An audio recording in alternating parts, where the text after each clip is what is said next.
왕이신 하나님, 신실하신 하나님, 우리가 주님 찬양합니다. 주님 예배합니다. 우리가 주님께 가까이 나아갑니다. 오셔서 우리의 예배 받아주시고 우리가 전심으로 주님 높여드릴 때, 주님 경배를 드릴 때 아버지 이 찬양과 경배 주님 받아주옵소서. 우리 진심으로 주님 높여드립니다. 감사와 찬양 주님께 올려드리며 예수님의 이름으로 기도드립니다. 아멘.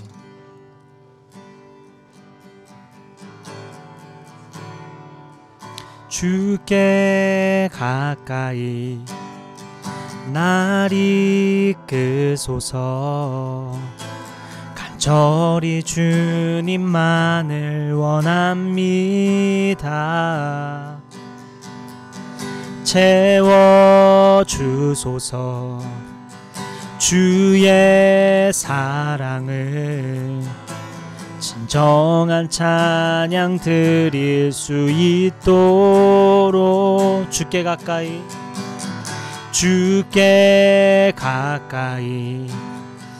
날 이끄소서. 간절히 주님만을 원합니다. 채워주소서. 주의 사랑을 진정한 찬양 드릴 수 있도록 우리 한 번 더 주께 가까이 날 이끄소서. 주께 가까이 날 이끄소서. 간절히 주님만을 원합니다. 채워주소서. 주의 사랑을 진정한 찬양 드릴 수 있도록 목마른 나의 영혼 주를 부르니 나의 맘 만져 주소서. 주님만을 원합니다. 더 원합니다. 나의 맘 만져 주소서. 주께 가까이 날 이끄소서. 간절히 주님만을 원합니다. 채워주소서. 주의 사랑을 진정한 찬양 드릴 수 있도록 아멘. 목마른 나의 영혼 주를 부르니 나의 맘 만져 주소서. 주님만을 원합니다. 더 원합니다. 나의 맘 만져 주소. 목마른 나의 영혼 주를 부르니 나의 맘 만져 주소서. 주님만을 원합니다. 더 원합니다. 나의 맘 만져 주소. 우리 한 번 더 고백할까요? 목마른 나의 영혼 주를 부르니 나의 맘 만져 주소서. 주님만을 원합니다. 더 원합니다. 나의 맘 만져 주 마지막으로 한 번 더 고백할까요? 목마른 나의 영혼, 목마른 나의 영혼 주를 부르니 나의 맘 만져 주소서. 주님만을 원합니다. 더 원합니다. 나의 맘 만져 주소서. 주가 일하시네, 주가 일하시네. 주께 아끼지 않는 자에게 주가 일하시네, 주가 일하시네. 신뢰하며 걷는 자에게 날이 저물어 갈 때, 날이 저물어 갈 때, 빈들에서 걸을 때, 그때가 하나님의 때. 내 힘으로 안 될 때, 빈손으로 걸을 때, 내가 고백해 여호와 이래. 주가 일하시네, 주가 일하시네, 주가 일하시네. 주께 아끼지 않는 자에게 주가 일하시네, 주가 일하시네. 신뢰하며 걷는 자에게 주가 일하시네, 주가 일하시네, 주가 일하시네. 주께 아끼지 않는 자에게 주가 일하시네, 주가 일하시네. 신뢰하며 걷는 자에게 한 번 더 주가 일하시네, 주가 일하시네, 주가 일하시네. 주께 아끼지 않는 자에게 주가 일하시네, 주가 일하시네. 신뢰하며 걷는 자의 마지막으로 한 번 더 고백할까요? 주가 일하시네, 주가 일하시네, 주가 일하시네. 주께 아끼지 않는 자에게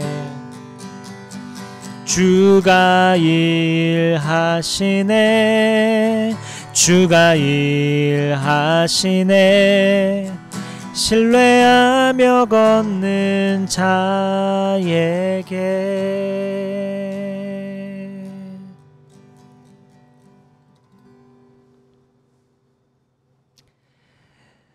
아멘. 오늘 말씀은 학개 1장 3절에서 11절 말씀입니다.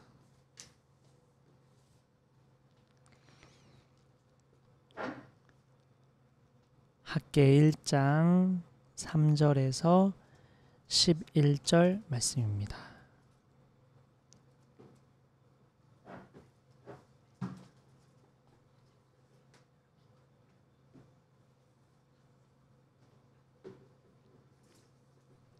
학개 1장 3절에서 11절 말씀입니다.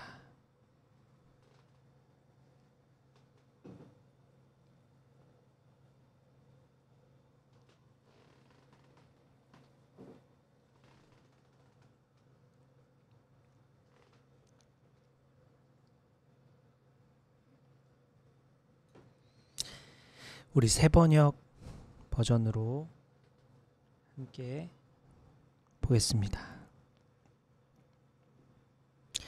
제가 한 절, 여러분 한 절 교독하겠습니다. 학계 예언자가 주님의 말씀을 받아 전한다. 이렇게 무너져 있는데, 꾸민 집에 살고 있을 때 나 만군의 주가 말한다. 너희는 살아온 지난 날을 곰곰이 돌이켜 보아라.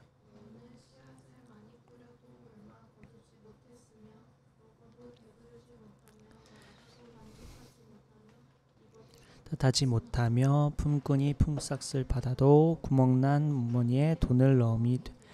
나 만군의 주가 말한다. 너희는 각자의 소행을 살펴보아라.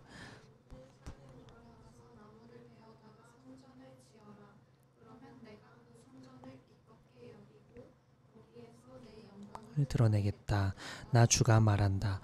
너희가 많이 거두기를 바랐으나 얼마 거두지 못했고 너희가 집으로 거두어 들였으나 내가 그것을 흩어버렸다. 그 까닭이 무엇이냐?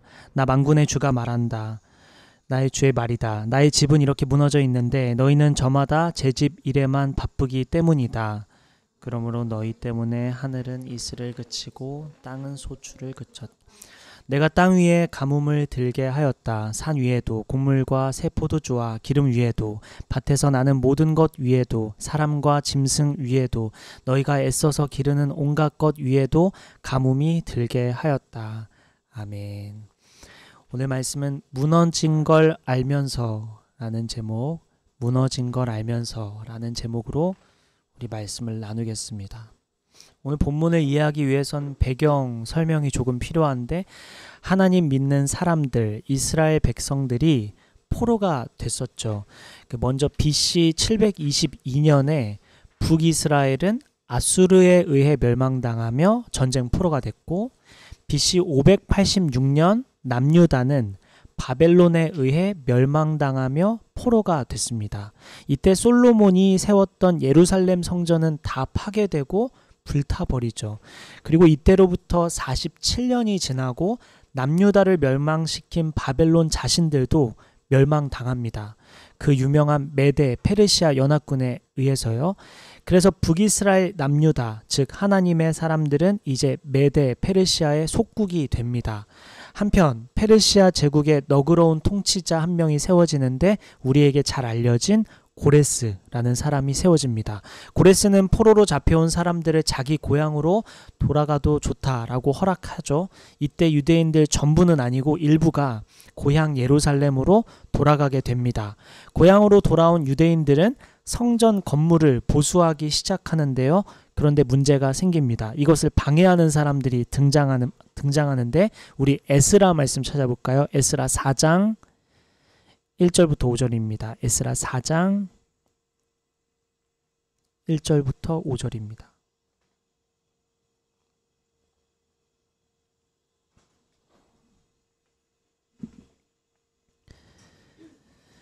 제가 한 절 여러 번 절 읽어볼까요? 유다와 베냐민의 대적은 사로잡혀 갔다가 돌아온 사람들이 주 이스라엘의 하나님의 성전을 짓고 있다는 말을 듣고서 스룹바벨과 각 가문의 우두머리들에게 와서 말하였다. 아시리아 왕 에살핫돈이 우리를 여기로 데려왔을 때부터 이제까지 우리도 당신들과 마찬가지로 당신들의 하나님을 섬기며 줄곧 제사를 드려왔으니 우리도 당신들과 함께 성전을 짓도록 하여 주십시오. 스룹바벨과 예수아와 그 밖에 이스라엘 가문의 우두머리들이 그들에게 대답하였다. 당신들과는 관계가 없는 일이요, 주 우리의 하나님께 성전을 지어드리는 것은 우리가 할 일이요, 페르시아 왕 고레스가 우리에게 명령한 대로 주 이스라엘의 하나님의 성전을 짓는 것은 오로지 우리가 할 일이요. 이 말을 들은 그 땅 백성은 성전 짓는 일을 방해하여 유다 백성의 사기를, 여기까지 읽을게요. 보니까 지금 유다와 베냐민들이 지금 예루살렘에 돌아와서 성전을 지으려고 하는데, 주변 사람들이 나도 같이 지을래 라고 하면서 찾아와요. 그런데 이 성전 짓는 거는 아무나 할 수 있는 일이 아니었죠. 그리고 정말 세심한 그 공사가 필요한 일들이었는데, 주변 사람들이 하겠다고 하니까 못하게 해요. 그랬더니 성전 못 짓게 했더니 이제 성전 짓는 일을 방해하기 시작합니다. 그래서 유다 백성의 사기를 떨어뜨렸다고 합니다. 그래서 수많은 고문관들이 성전을 못 짓게 만들었죠. 그래서 이 성전의 기초가 놓인 후에 이스라엘 적들이 방해를 해서 공사가 중지됩니다. 그리고 중지된 채 시간이 꽤 오래 흘렀는데 성경학자들은 16년 정도 흘렀다고 합니다. 이제 오늘 본문으로 돌아가죠. 오늘 본문 학개 1장 4절 한번 볼게요. 제가 읽을게요. 성전이 이렇게 무너져 있는데 지금이 너희만 잘 꾸민 집에 살고 있을 때란 말이냐. 16년이 흘렀고 성전은 계속해서 무너져 있는 상태였고 이스라엘 백성들의 집은 잘 꾸민 집이라고 표현하고 있습니다. 바벨론의 포로로 살다가 메데 페르시아 연합군이 세계를 지배하고 고레스가 고향으로 돌아가도 좋다고 허락해줬을 때를 돌아가 보면 처음에 이스라엘 백성들이 처음 예루살렘에 왔을 때 귀환했을 때 모두들 환희에 찼겠죠. 성전을 재건하여 다시 주님을 예배할 수 있게 된다는 사실에 얼마나 기뻤을까. 신앙 공동체인 이스라엘 백성, 유다 백성들의 정체성을 다시 확립할 수 있다는 생각과 과거에 하나님께서 역사하셨던 그 역사를 떠올리며 나아갔겠죠. 그런데 여러 어려움에 직면하게 되면서 이스라엘 백성들의 마음은 식어버렸고 성전보다는 그냥 예루살렘에 잘 정착하는 데에 눈을 돌리기 시작한 겁니다. 마치 예수님 믿은 지 얼마 안 됐을 때 초기에는 예수님 위해서 뭐든 하겠다고 하고 열정을 다해 섬기고 인생을 주님께 초점을 맞춰 살아가다가 시간이 지나면서 그 열정, 그 노력들은 다 사라져버린 것과 같은 모습입니다. 그리고는 세상의 속도에 맞춰 세상의 기준에 맞춰 열심히 그 세상을 살아가는 그런 모습과도 같죠. 성전은 뒤로하고 하나님의 일은 뒤로하고 자신의 삶을 중요시하는 모습. 하나님은 뒤로하고 자신의 인생을 중요시하는 모습입니다. 본문 4절에 보니까 하나님은 무너진 하나님의 성전과 잘 꾸민 이스라엘 백성들의 집을 비교하고 있죠. 이것은 실제로 이스라엘 백성들의 집이 좋은 집이기 때문에 실제로 화려하고 비싼 집에 살았기 때문에 이렇게 말씀하고 계신 것은 아닙니다. 이스라엘 백성들의 마음의 크기가 마음의 방향이 어디에 있는지를 묘사하고 계신 것입니다. 하나님 보시기에 이스라엘 백성들의 마음 안에 성전은 뒷전이고 자신의 집과 자신의 삶에만 관심을 갖고 있었습니다. 성전은 뒷전이고 자신을 위해서만 시간을 쓰고 열정과 에너지를 자신을 위해서만 붓고 있음을 오늘 주님은 본문을 통해 묘사하고 계신 것이죠. 그래서 불타서 볼품없게 된 하나님의 집과 화려하고 아름답게 멋지게 집을 지어놓은 이스라엘 백성 마음의 집을 비교하고 계신 것입니다. 이스라엘 백성들의 관심은 성전이 아닌 자신의 집에 있었죠. 이스라엘 백성들은 모이면 대화 주제가 하나님의 집이 아니라 자신들의 집에 있었습니다. 이스라엘 백성들은 모이면 하나님의 집이 아닌 자신들의 집에 시간을 쏟았습니다. 또한 자신의 열정을 하나님의 집이 아닌 자신의 집에 두었죠. 오늘 본문 5절 한번 보죠. 학개 1장 5절입니다. 같이 읽을까요? 시작. 나 만군의 주가 말한다. 너희는 살아온 지난 날을 곰곰이 돌이켜 보아라. 이스라엘 백성의 모습이 우리 모습이 아닌지 돌아보게 하십니다. 우리의 삶의 방향은, 우리의 인생의 초점은 어디에 있을까? 우리 삶의 목적은 무엇일까? 우리 자신을 돌아보면 좋겠습니다. 이제 12월도 얼마 남지 않았죠? 이제 2023년도 얼마 남지 않았습니다. 지난 한 해 우리는 어디에 열정을, 어디에 관심을 두고 살았을까? 우리는 무엇을 위해 여기까지 달려온 것일까? 우리는 한 해 이룬 것들이 무엇이 있을까? 우리 이따 나눔 시간에 지난 한 해를 돌아보며 어떤 삶을 살아왔는지 나눠봅시다. 본문 6절 계속해서 볼게요. 제가 읽겠습니다. 너희는 씨앗을 많이 뿌려도 얼마 거두지 못했으며 먹어도 배부르지 못하며 마셔도 만족하지 못하며 입어도 따뜻하지 못하며 품꾼이 품삯을 받아도 구멍난 주머니에 돈을 넣음이 되었다. 오늘 본문 4절에 이스라엘 백성들의 집을 꾸민 집, 즉 예쁘고 아름다운 집처럼 묘사하고 있지만 이것은 마음의 크기, 마음의 방향을 묘사하고 있는 것일 뿐 실제로 예쁘고 아름다운 집에 살고 있지 않다고 했죠. 당시 포로로 잡혀갔던 유대인들, 이스라엘 백성들이 고레스 칙령에 의해 예루살렘으로 귀환했을 때 현실 삶은 녹록지 않았습니다. 약 47년간 바벨론 제국에 의해 예루살렘 땅에는 바벨론 색깔로 물들어 있었기 때문에 적응이 필요했습니다. 즉 지금 우리가 멕시코로 건너가서 정착을 해야 한다고 생각해보면 쉽지 않죠. 마치 이스라엘 백성들이 예루살렘으로 귀환했을 때 바벨론 색깔로 물들어 있었기 때문에 적응하는 데 시간이 필요했습니다. 이스라엘 백성들도 예루살렘에 정착하는 게 쉬운 일이 아니었어요. 또한 이곳에 정착해 살던 사마리아인들, 이미 정착해 있던 사마리아인들, 특별히 사마리아인들은 귀족들이 많았는데 이 귀족들로 인해 이스라엘 백성들, 유대인들의 특권은 제한적이었습니다. 또 성경학자들의 말에 의하면 예루살렘으로 귀환한 사람들의 소득은 적었다고 합니다. 당연한 말이겠죠. 따라서 배부르게 먹고 흡족하게 마실 것이 부족했다고 합니다. 그들의 의복은 그들의 몸을 따뜻하게 해주기에 부족했고 급여를 받아도 그것으로 먹고 살기에는 부족했다고 합니다. 무언가 변화가 필요했어요. 이스라엘 백성들은 변화를 위해 더 열심히 자신의 삶에 최선을 다했고 자신의 삶에 집중했습니다. 어쩌면 이렇게 살아간 것이 이해가 되기는 하죠. 공감이 되기는 합니다. 당장 내가 부족하고 당장 내 삶이 녹록지 않은데 어디에 관심을 둘 수 있을까요? 자신의 삶을 더 집중하게 될 수밖에 없는 상황인 것은 분명해 보입니다. 그런데 오늘 본문 6절은 하나님 나라, 하나님의 성전을 뒷전으로 하고 자신의 삶에 집중한 결과를 보여줍니다. 하나님의 일이 아닌 자신의 삶에 집중한 결과가 오늘 지금 본문에 나타난 모습입니다. 마땅히 해야 할 일을 제쳐두고 물질적인 필요만을 채우려 하는 삶의 결과는 어떠한지 오늘 말씀을 통해 보여주고 계신 것이죠. 이기적으로 자신의 행복만을 추구하는 삶을 사는 것이 얼마나 어리석은 건지 오늘 본문을 통해 말씀해주고 계십니다. 이것을 정리해보면 하나님의 일을 뒷전으로 하고 자신의 인생에만 몰두하는 사람에게 세 가지 일이 나타난다고 보여주고 있는데 첫째는 씨앗을 많이 뿌려도 얼마 거두지 못한다는 것입니다. 거두게 하시는 것은 하나님이시기 때문에 하나님의 일을 뒷전으로 하는 사람에게는 씨를 아무리 많이 뿌려도 자라게 하시는 하나님이 이것을 자라지 못하게 얼마 거두지 못하게 만드신다는 것이죠. 하나님의 도우심이 필요합니다. 그런데 하나님의 일, 하나님의 교회, 하나님의 나라를 뒷전으로 하면 하나님께서 복 주시지 않는다는 의미죠. 둘째로 원하는 것을 얻게 돼도 만족할 수 없게 된다고 말합니다.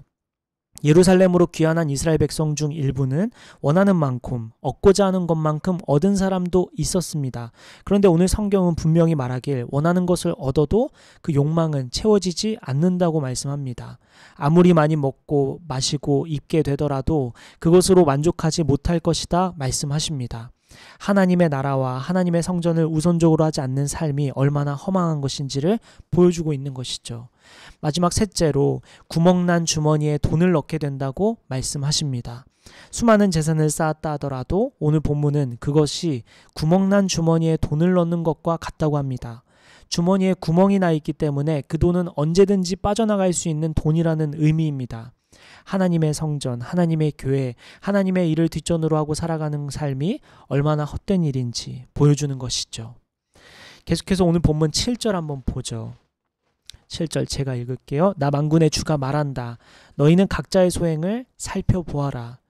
어느 길에서나 반복하는 말들은 강조하는 것이죠. 성경도 마찬가지입니다. 5절에서 지난 날을 돌아보라 하셨고 7절에서는 자신이 한 일들에 대해 돌아보라고 말씀하십니다. 그리고 이어서 본문 8절 보겠습니다. 같이 읽을까요? 시작. 너희는 산에 올라가서 나무를 베어다가 성전을 지어라. 그러면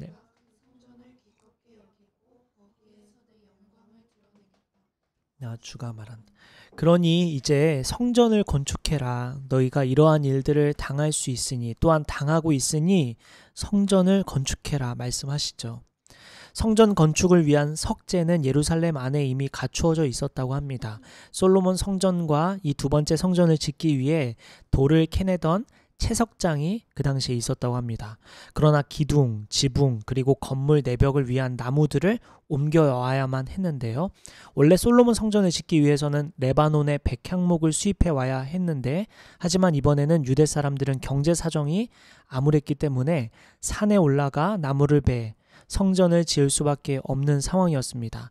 다행히도 당시에는 주변에서 얼마든지 풍족한 목재를 구할 수 있었을 거라고 성경학자들은 말합니다. 하나님은 이스라엘 백성에게 백향목으로 성전을 재건하라고 말씀하시지 않습니다. 산에 올라 나무를 베어 성전을 지으라 말씀하십니다. 하나님께서 중요하게 생각하시는 것은 어떤 재료를 쓰느냐, 얼마나 화려하게 짓느냐가 아닌 것이죠. 하나님은 이스라엘 백성들의 간절한 마음, 실제적인 정성과 헌신을 요구하고 계신 것입니다. 가능한 선에서 말입니다. 하나님은 성전을 짓고 나면 그 성전에서 영광을 드러내신다 말씀하십니다. 하나님은 성전이 재건되는 것을 기쁘게 여기십니다. 왜냐하면 성전은 하나님이 자기 백성과 함께 거하심을 상징하는 것으로 백성들이 하나님을 예배하기 위해 한 곳에 모일 수 있는 장소가 되기 때문입니다. 하나님은 이스라엘 백성들과 더 깊은 관계를 원하고 계신 것이죠. 이제 9절 말씀 보겠습니다. 9절 말씀 제가 읽을게요. 너희가 많이 거두기를 바랐으나 얼마 거두지 못했고 너희가 집으로 거두어 들였으나 내가 그것을 흩어버렸다. 그 까닭이 무엇이냐? 나 만군의 주의 말이다. 나의 집은 이렇게 무너져 있는데 너희는 저마다 제 집 일에만 바쁘기 때문이다. 오늘 본문 6절 말씀에 씨를 많이 뿌려도 얼마 거두지 못할 것이고 아무리 많이 거두어 들여도 만족스럽지 못할 것이고 구멍난 주머니에 돈을 넣은 것 같은 말을 하셨죠. 그리고 9절에서는 그렇게 된 이유에 대해서 설명하고 계십니다. 그것은 오늘 본문 4절에서 말씀했던 것처럼 하나님의 성전을 등한시했기 때문에, 하나님의 일을 등한시했기 때문에, 하나님 나라를 등한시했기 때문입니다. 그래서 하나님이 흩으시고 하나님께서 막으셨다 말씀하십니다. 오늘 본문 10절 한번 볼까요? 10절 다 같이 시작. 그러므로 너희 때문에 하늘은 이슬을 그치고 땅은 소출을 그쳤다. 하늘의 이슬은 구약 성경에서 하나님의 축복, 은혜, 번영을 상징합니다. 이슬은 예루살렘 땅에서 곡식을 경작하고 채소를 재배하는 데 있어서 없어서는 안 될 중요한 수자원이었다고 합니다. 아무리 땅을 갈고 많은 양의 곡식을 심더라도 4월에서부터 8월까지 비가 내리지 않는다면 결국 그 모든 곡식은 말라 죽고 말 것입니다. 그런데 예루살렘은 4월부터 8월 동안 소량의 비만 내렸다고 해요. 그렇기에 이슬은 채소나 곡식에 계속적으로 물을 공급하는 필수 요소였습니다. 그래서 이삭은 야곱을 축복하면서 이런 말씀합니다. 우리 창세기 잠깐 찾아볼까요? 창세기 27장 28절입니다. 창세기 27장 28절 말씀입니다. 이삭이 야곱을 축복하면서 이런 말씀을 하는데요. 한번 보죠. 같이 읽을게요. 시작. 하나님은 하늘에서 이슬을 내려주시고 땅을 기름지게 하시고 곡식과 새 포도주가 너에게 넉넉하게 하실 것이다. 축복의 말씀에 이슬을 내려주실 거야 라고 얘기할 만큼 이슬이 매우 중요한 위치에 있다는 것을 알 수 있습니다. 결국 하늘에 이슬이 주어져야 땅이 기름지고 풍성한 곡식도 얻으며 포도주 역시 얻을 수 있었다는 의미죠. 이것을 통해 우리가 알 수 있는 것은 우리가 아무리 자기 자신을 위해 애쓰고 노력하고 최선을 다한다고 하더라도 하나님께서 은혜를 주시지 않으면 안 된다는 것을 알 수 있습니다. 우리가 아무리 시험을 잘 보더라도 채점하는 사람까지 우리가 어떻게 할 수 없고, 우리가 면접을 아무리 잘 본다고 하더라도 면접관의 마음은 우리가 어떻게 할 수 없습니다. 또한 우리가 아무리 직장에서 열심을 낸다고 해도 상사나 임원의 마음을 우리가 움직일 수 없고, 우리가 아무리 좋은 아이템을 세상에 출시한다고 해도 고객들의 마음을 어떻게 할 수는 없죠. 우리가 아무리 좋은 컨텐츠를 만든다고 해도 이와 마음이 맞는 사람에까지 닿게 하는 것은 우리가 어떻게 할 수 없는 영역입니다. 결국 하나님을 잊고 하나님을 저버리고 자기 스스로 성공과 행복과 평안과 기쁨과 계획을 위해 수고하고 애쓰는 것이 얼마나 허망하고 어리석인 것인가를 본문 말씀을 통해 확인할 수 있습니다. 하나님은 생명의 원천이고 모든 축복과 형통의 근원이십니다. 오늘 본문 10절에 하늘의 이슬뿐 아니라 땅의 소출도 그쳤다고 하죠. 땅의 소출이란 땅에서 얻을 수 있는 모든 종류의 열매를 의미합니다. 자, 성경학자들은 실제로 땅의 소출이 그쳤다는 것으로 해석해서는 안 된다고 합니다. 이슬도 마찬가지죠. 결국 우리 인생은 하나님의 도우심이 절실한데 하나님은 뒤로하고 하나님의 일은 뒤로하고 하나님의 성전, 하나님의 나라는 뒤로하고 자신의 인생을 위해서만 살아간다면 인생의 해답인 축복의 근원인 하나님의 도우심을 얻을 수 없다는 것이 10절 말씀의 요지입니다. 11절 말씀도 마찬가지죠. 본문 11절 한번 볼게요. 같은 의미입니다. 내가 땅 위에 가뭄을 들게 하였다. 산 위에도 곡물과 새 포도주와 기름 위에도 밭에서 나는 모든 것에도 사람과 짐승 위에도 너희가 애써서 기르는 온갖 것 위에도 가뭄이 들게 하였다. 우리 인생은 하나님의 도우심, 하나님의 은혜, 하나님의 축복이 필요합니다. 그러니 우리가 잘 되길 원한다면, 우리의 인생이 복되길 원한다면 하나님의 일이 먼저라는 것입니다.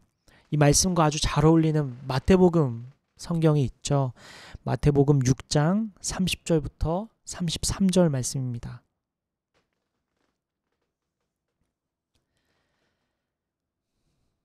아주 유명한 성경인데요. 제가 한 절, 여러분 한 절 읽을게요. 마태복음 6장 30절부터 33절입니다. 제가 먼저 읽을게요. 오늘 있다가 내일 아궁이에 들어갈 들풀도 하나님께서 이와 같이 입히시거든. 하물며 너희들을 입히시지 않겠느냐. 믿음이 적은 사람들아. 그러므로 무엇을 먹을까, 무엇을 마실까, 무엇을 입을까 하고 이 모든 것은 모두 이방 사람들이 구하는 것이요 너희의 하늘 아버지께서는 이 모든 것이 너희에게 필요하다는 것을 아신다.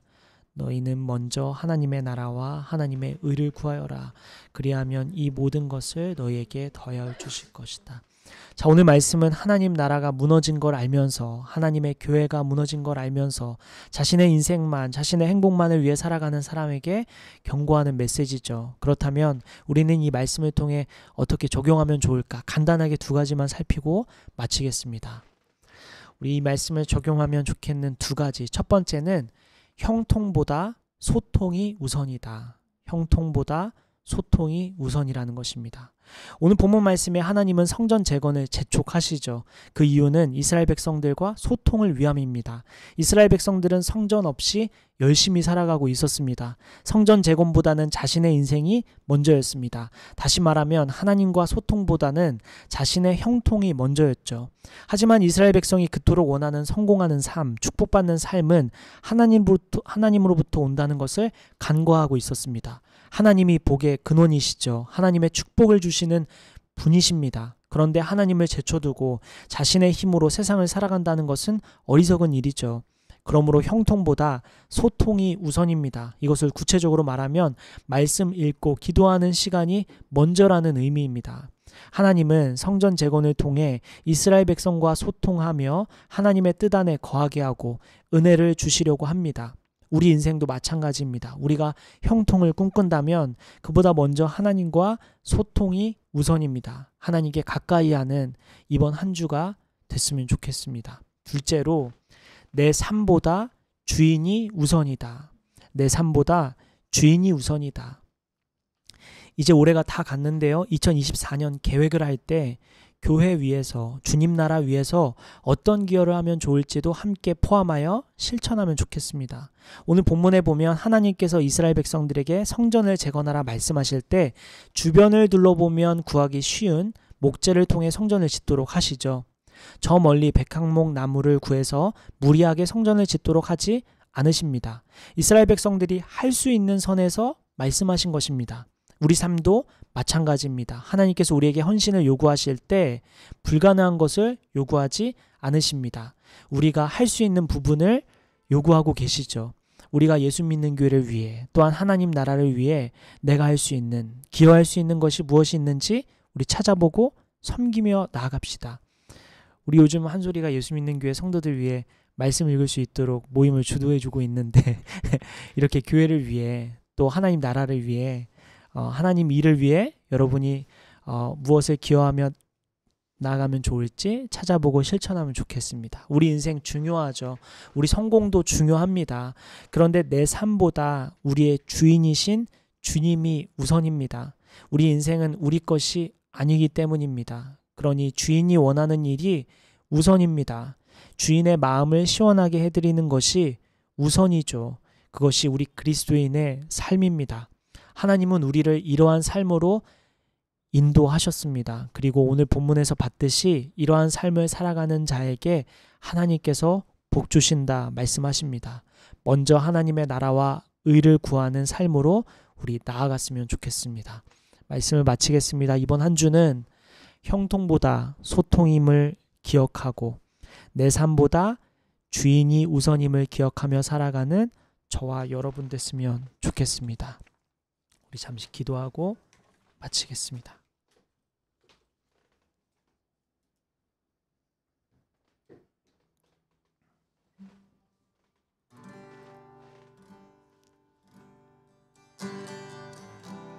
우리 잠시 기도할 때 오늘 주님께서 하신 말씀을 우리 마음에 새기며 이 말씀을 통해 주님 앞에 혹시 결단할 것들 혹은 주님 앞으로 돌아가야 할 것들, 다시 제 자리로 돌아가야 할 것들이 무엇인지 돌아보며 이 말씀 붙들고 잠시 성령의 인도하심 따라 잠시 기도하며 나아가겠습니다. 기도합시다. 아버지 주님, 형통보다 소통이 우선임을 고백합니다. 주님, 그렇습니다. 주님 말씀을 가까이 하고 기도하는 한 주를 보내길 원합니다.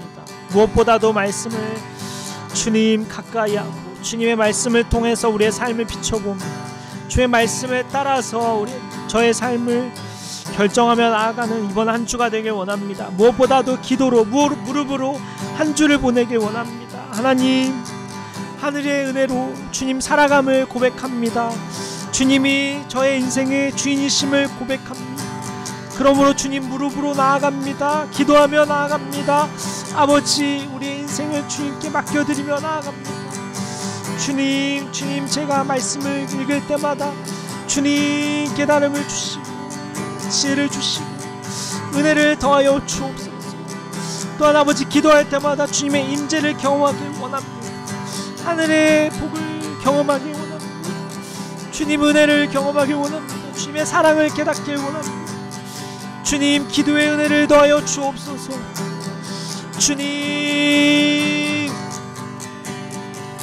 주여, 주여. 아버지, 그렇습니다. 내 삶보다 주인이 먼저임을 고백합니다.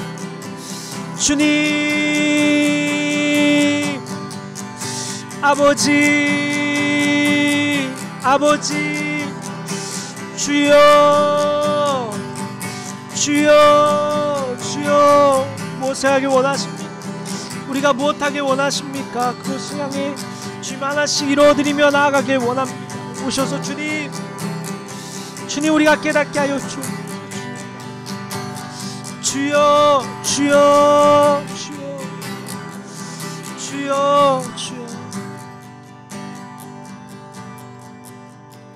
우리 마지막으로 한 가지 기도하고 마칠 텐데, 우리 개인 기도 제목 가지고 나아갑시다. 주님께 아뢰고자 하는 기도 제목, 또한 우리 서로의 기도 제목 붙들며 서로의 얼굴을 떠올리며 서로의 이름을 불러가며 우리 서로를 위해, 우리 자신을 위해 우리 기도하며 나아가겠습니다. 기도합시다. 하나님 아버지, 주님 축복하여 주옵소서. 우리 유아미에게 은혜를 더하여 주옵소서. 유아미 건강하게 하여 주시고 주님 안에서 강건하게 자라게 하게 하여 주옵소서. 유아미를 주님께서 보호하여 주시고 유아미를 주님께서 키워주옵소서. 아버지, 유아미를 주님의 은혜 가운데 자라가게 하여 주옵소서. 사람에게 하나님께 사랑받으며 우리 유아미가 자라가게 하여 주옵소서. 아버지, 우리 유아미 아버지 연준이를 축복하여 주시고 아버지, 연준이가 주님 안에서 자라가게 하여 주시고 주님 은혜를 경험하게 하여 주옵소서. 예수님이 온 세상의 주인이심을 고백하며 나아가게 하여 주옵소서. 예수가 길이요 진리요 생명임을 고백할 수 있도록 연준이를 축복하여 주옵소서. 아버지, 윤지의 건강을 지켜주시고 윤준이를 이 땅에 보내신 이유를 발견하게 하여 주시고 윤지가 이 세상 가운데 주님 되신 삶을 살아갈 수 있도록 인도하여 주옵소서. 아버지, 기욱의 이직을 축복하여 주시고 아버지, 그가 주님 나라를 생각하며 이직을 잘 준비할 수 있도록 인도하여 주옵소서. 아버지, 한솔이 가정 축복하여 주시고 우리 재우가 하나님 만나게 하여 주옵소서. 하나님 사랑을 경험하게 하여 주옵소서. 살아계신 하나님을 경험할 수 있도록 재우를 축복하여 주옵소서. 하나님, 우리 한솔을 통하여 주님을 드러내게 하여 주시고 한솔이를 축복하여 주옵소서. 아버지, 하경이를 축복하여 주옵소서. 하경이 머리에 안수하여 주옵소서. 살아계신 하나님, 신실하신 하나님, 위대하신 하나님, 아버지, 하경이 축복하여 주시옵소서. 그가 원하는 것 주님 이루어 주시고 그러한 것들을 통하여 하나님 선한 일을 이루어 주옵소서. 하경이의 소원을 들어 주옵소서. 하경이의 기도 제목을 들어 주옵소서. 하경이에게 은혜를 더하여 주옵소서. 하경이 가정 가운데에도 주님의 은혜가 넘치게 하여 주시고 주님 아버지, 하경이의 부모님이 하나님 만날 수 있도록 인도하여 주시고 하경이의 언니를 축복하여 주시고 하경이의 동생을 축복하여 주옵소서. 아버지, 하경이의 갈 길을 밝히 보여 주옵소서. 하경이가 주님을 의지하며 주님 되신 삶을 살 수 있도록 주님 축복하여 주옵소서. 아버지, 은혜를 더하여 아버지, 주님